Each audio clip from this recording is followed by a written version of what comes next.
Magandang hapon po sa ating lahat. Narito ang weather update sa araw ng Huwebes, September 5, 2024. So ito pong binantayan natin bagyong si Enteng ay isa ng ganap na super typhoon at huling namataan sa layong 595 km west-northwest ng Lawag City, Ilocos Norte. Bagamat nasa labas na po ito ng ating Philippine Area of Responsibility, kumikita po natin dito sa satellite imagery po natin, yung outer rain bands po niya ay nakakaapekto pa rin po dito sa may extreme northern Luzon. Kaya asahan po natin makakaranas pa rin ng maulap na papawirin na may mga kalat-kalat na pag-ulan dito sa may Batanes at Babuyan Islands. Samantala, habang papalayo po itong ating bagyong si Enteng, ay humihila or na-enhance pa rin po nito ang southwest monsoon. Kaya kung makikita po natin, yung buong Luzon po natin ay nababalot po tayo ng kaulapan. Asahan pa rin po natin ang magiging maulan po dito sa atin sa Luzon. Pero kung makikita naman po natin dito sa may Visayas at Mindanao, kasama na ang Bicol region, ay makakaranas po sila ng maaliwalas na panahon pero mataas po ang tsansa ng mga pag-ulan sa hapon at sa gabi dulot ng mga localized thunderstorms. Sa ngayon, meron tayong binabantayang low pressure area dito sa labas ng ating Philippine Area of Responsibility. At mababa naman yung tsansa nito na maging isang ganap na bagyo at pumasok mismo dito sa ating Philippine Area of Responsibility. So nakikita din po natin, wala po itong direktang epekto sa anumang parte ng ating bansa. Kung makikita din po natin dito sa satellite imagery po natin, meron po tayong kumpol ng kaulapan rito. At patuloy po natin itong i-monitor kung magde-develop into a low pressure area sa mga susunod na araw.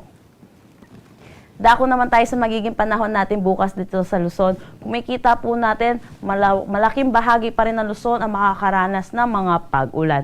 Pero mababawasan na po ito habang papalayo po itong ating super typhoon na si Enteng. Kaya asahan na po natin, mababawasan na po yung frequency at yung intensity ng mga pag-ulan po natin bukas dito sa Luzon.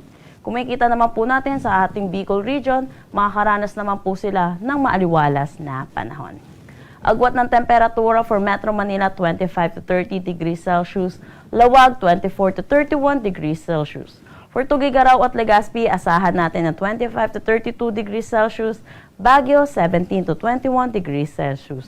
Para sa Tagaytay, asahan natin ng 23 to 28 degrees Celsius. Kung makikita po natin dito, asahan pa rin po natin patuloy na makakaranas pa rin po ng pag-ulan dito sa may Palawan po natin. Dulot pa rin po ito ng southwest monsoon. Agwat ng temperatura for Calayan Islands at Puerto Princesa, 25 to 31 degrees Celsius. At patuloy naman po makakaranas na maaliwalas na panahon ang Visayas at Mindanao.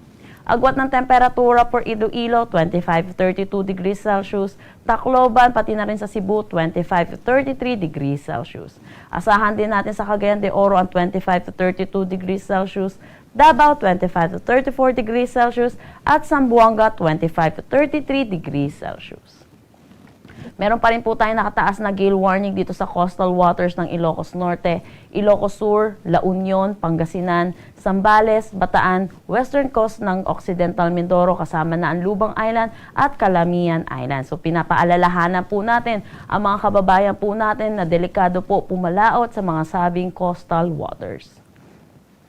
Dako naman tayo sa magiging panahon natin bukas sa mga piling syudad natin or sa susunod na 3 araw sa mga piling syudad ng ating bansa. Kung makikita po natin dito sa Luzon, nag-start na po mag-improve ang ating weather by Saturday po. Kaya asahan po natin yung weekend po natin, magiging maaliwalas na po ang ating panahon. Pero asahan din po natin ang mga tsansa ng mga pag-ulan sa hapon at sa gabi dulot ng mga localized thunderstorm.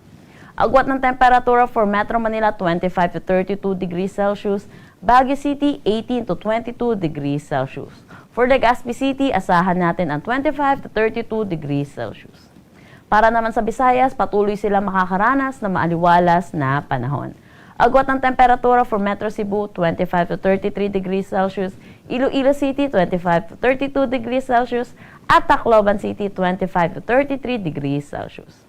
Gayon din dito sa Mindanao, asahan din natin ang generally fair weather na may mga isolated rain showers at mga localized thunderstorm lalo na sa hapon at sa gabi. Agwat ng temperatura for Metro Davao 25 to 34 degrees Celsius, Cagayan de Oro 25 to 32 degrees Celsius at Zamboanga City 24 to 33 degrees Celsius. Ang sunset mamaya ay 6:05 p.m. at ang sunrise bukas ay 5:44 a.m.